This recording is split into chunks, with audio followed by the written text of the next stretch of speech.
Close your eyes for just a moment and feel into the space between your thoughts.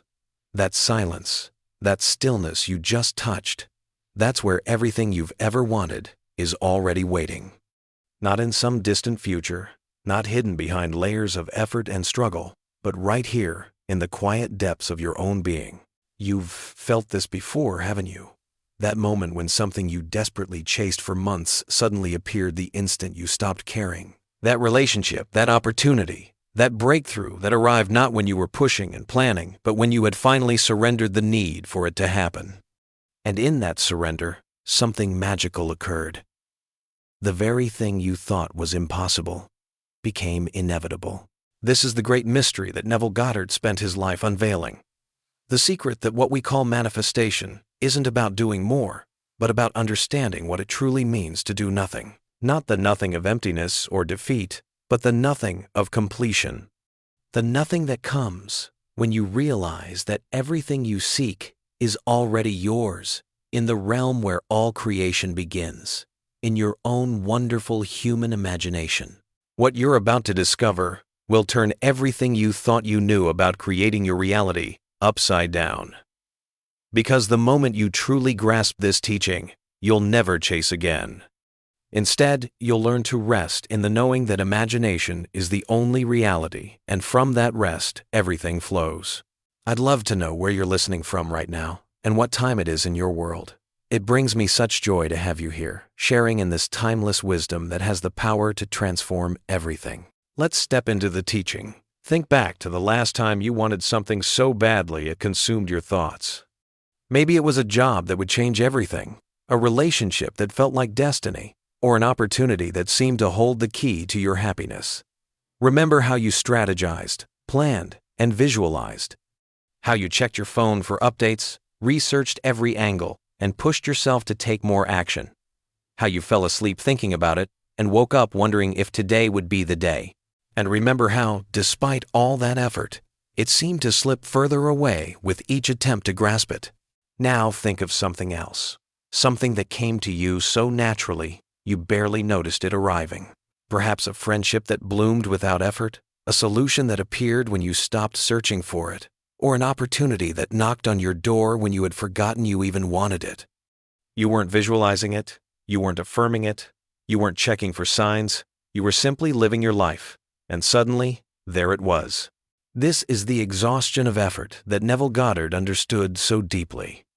Every time we strain to make something happen, every time we push and force and manipulate circumstances, we are actually broadcasting the very state we're trying to escape, the state of not having what we want. You see, when you already have something, you don't chase it.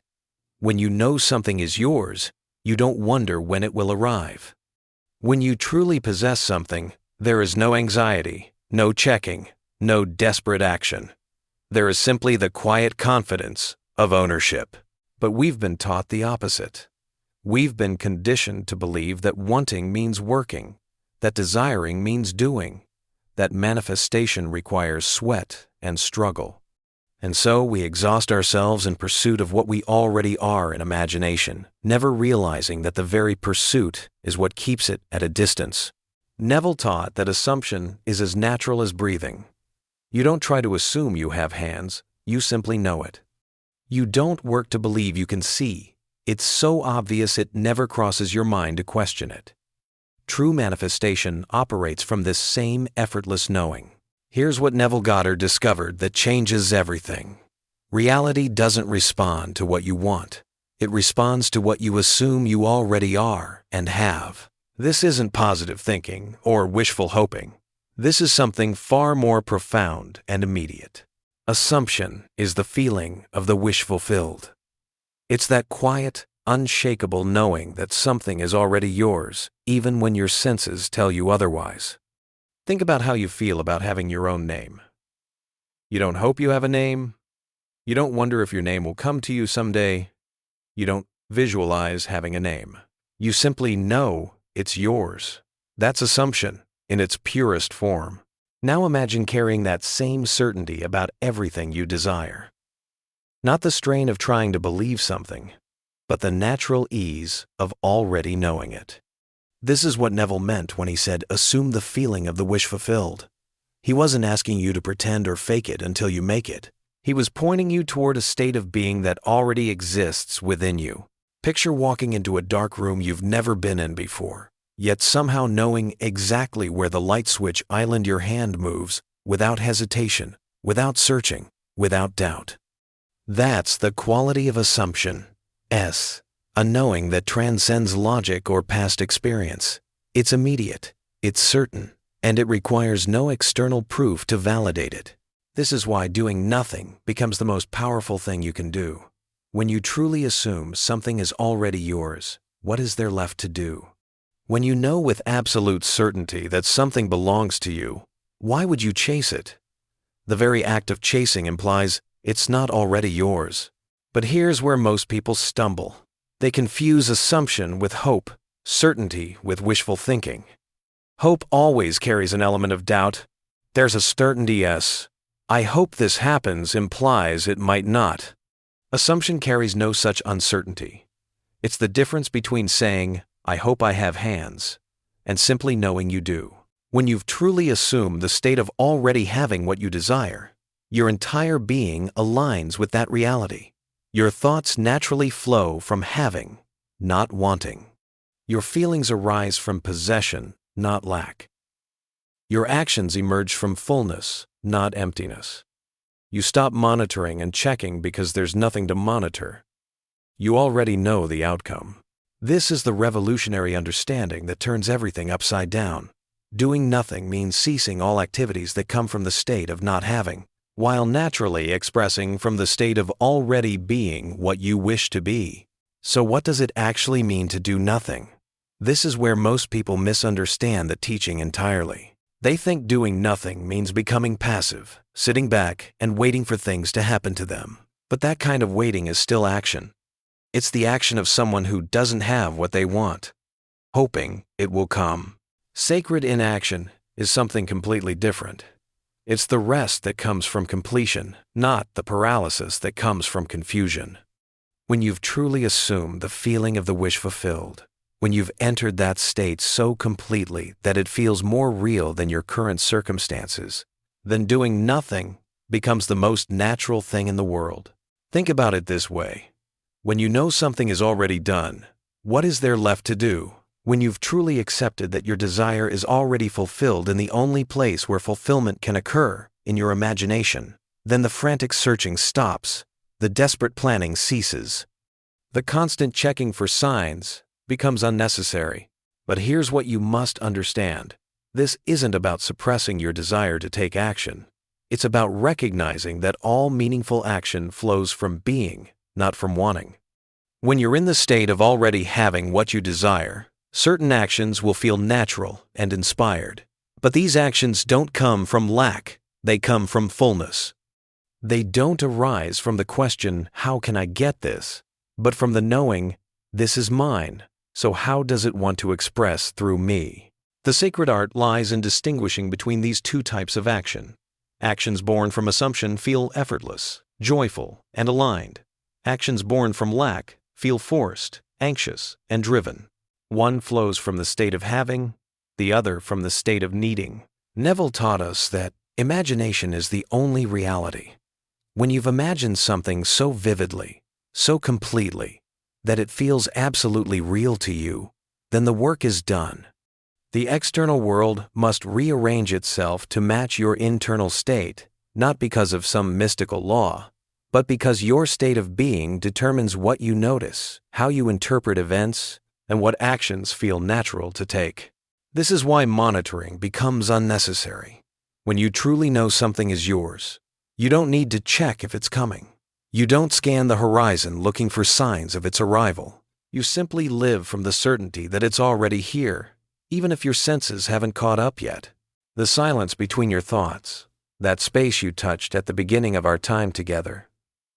Not through your effort, not through your planning, but in the quiet intervals when your mind is still and your being is aligned with what you've assumed to be true.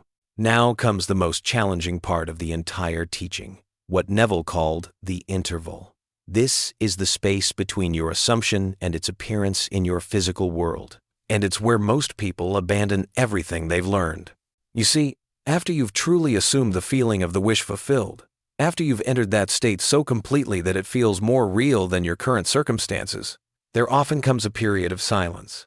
Your phone doesn't ring with the call you're expecting. The opportunity doesn't immediately present itself. The relationship doesn't transform overnight. And in that silence, doubt begins to whisper. Maybe it's not working, the voice says. Maybe you're just fooling yourself. Maybe you need to do something more, try harder, take different actions. This is the crucial moment, the moment that determines whether your assumption hardens into fact or dissolves back into wishful thinking. Most people break here. They interpret the silence as evidence that their assumption was wrong, that the teaching doesn't work, that they need to return to old patterns of striving and effort. But this void, this seemingly empty space, is not empty at all. It's pregnant with possibility. It's the creative interval where reality is actively rearranging itself to match your new state of being. Think of a seed planted in dark soil.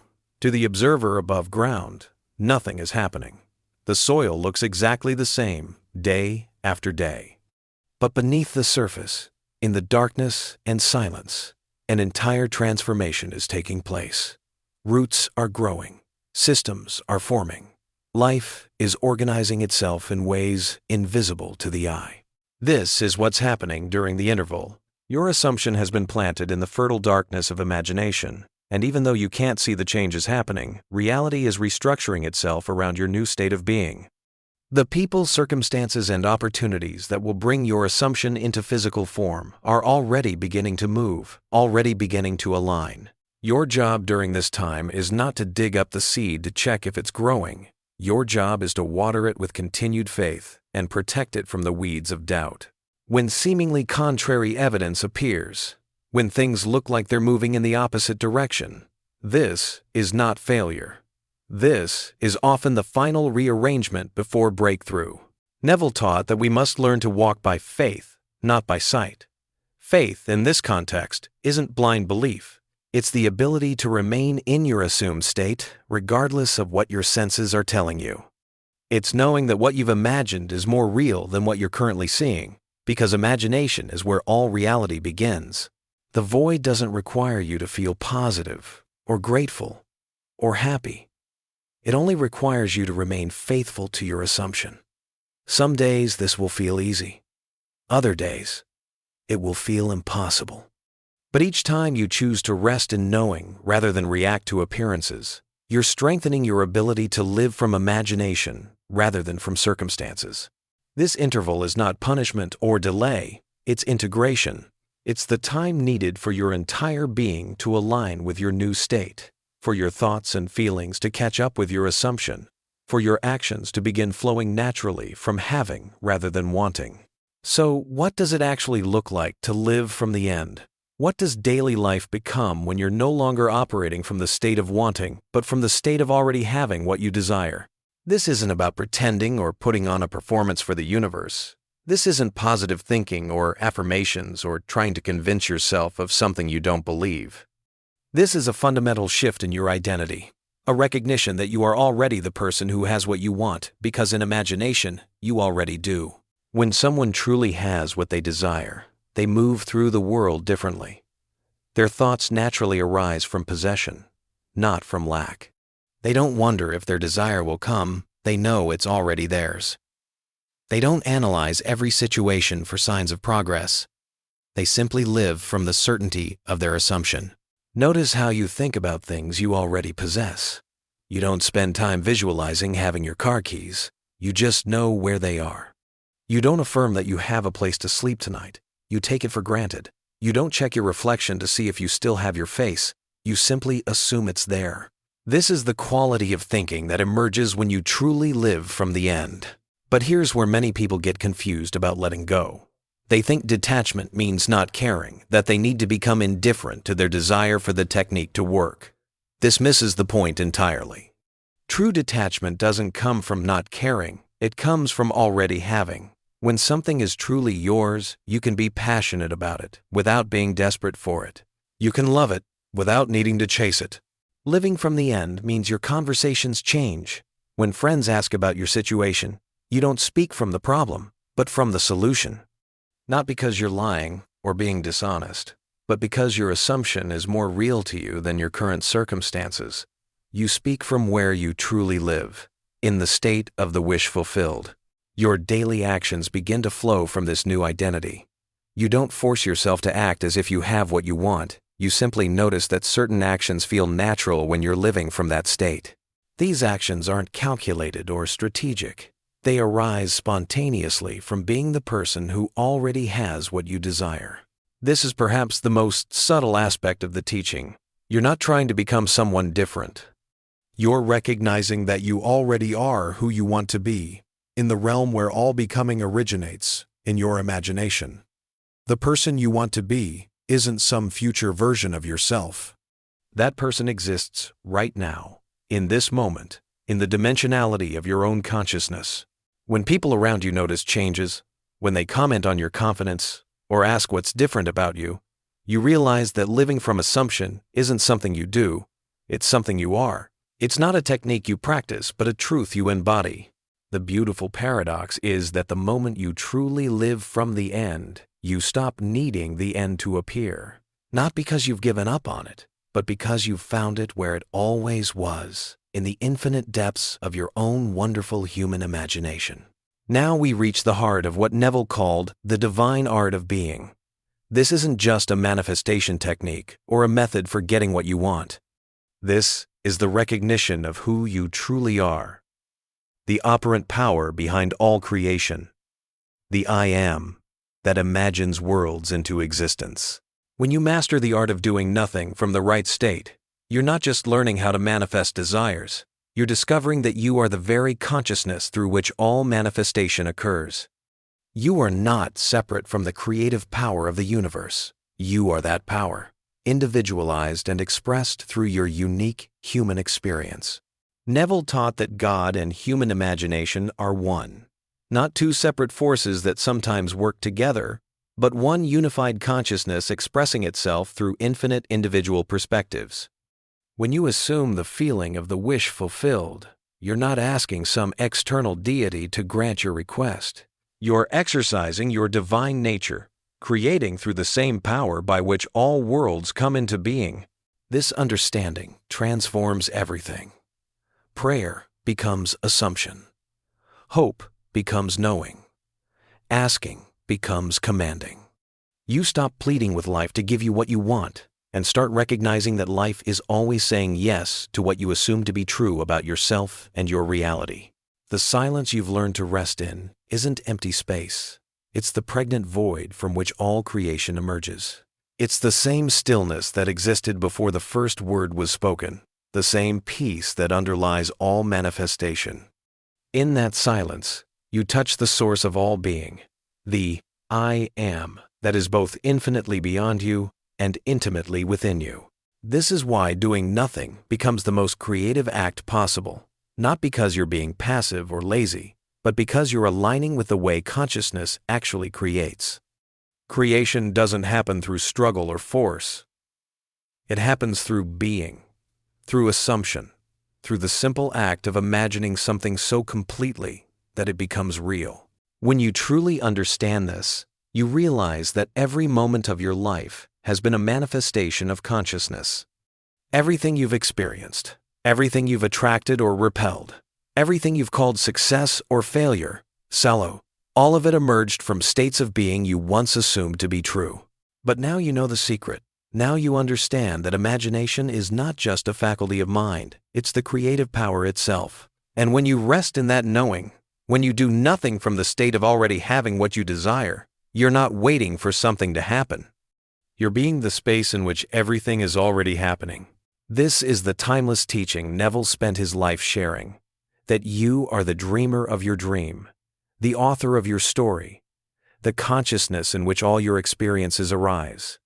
And in that recognition, you discover that mastering the art of doing nothing is actually mastering the art of being everything.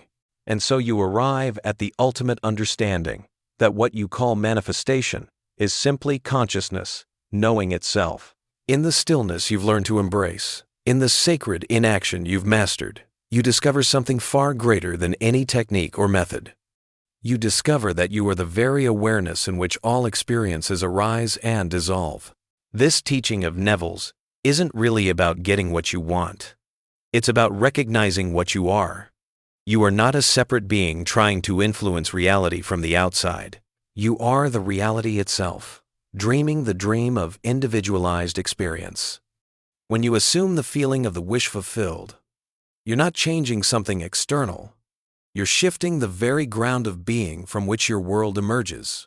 The silence between your thoughts, the rest you've found in doing nothing, the peace of already having. This is your natural state.